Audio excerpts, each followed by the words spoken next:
Here we're going to add and subtract fractions that have the same denominator or like denominators.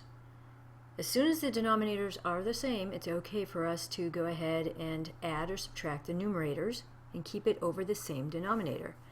And I like to think of this in terms of eating pizza, because if I eat 1/5 of a pizza and then I go ahead and eat another 3/5 of it, well, that means I've eaten a total of 4/5 of the pizza. So it makes sense that we're keeping the same denominator when we're adding fractions that have a like denominator. Let's see, so next one, 5/6 minus 3/6. If I have a 6 for a like denominator, I keep the denominator. Then I go ahead and do whatever the numerators have happening to them, in this case subtraction, 5 minus 3. So 5 minus 3 over 6 gives us 2 over 6. And we're almost done with this one. As long as you can reduce a fraction, then you pretty much have to reduce it. Most of the time, that's a good rule of thumb.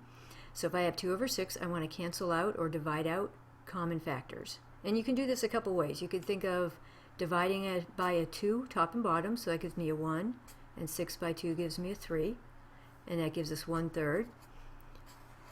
Or some students like to write it out showing what's being divided.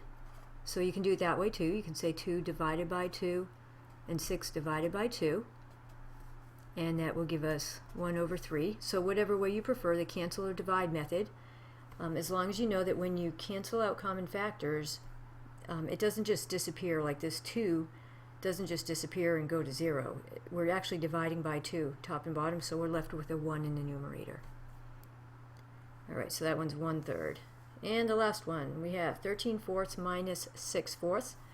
The denominators are the same, so right away I can keep the common denominator, and in this case we're subtracting, so I subtract the numerators. And 13 minus 6 gives us 7 over 4. And we could leave that as an improper fraction answer, or change it over to a mixed number. So we do 7 divided by 4.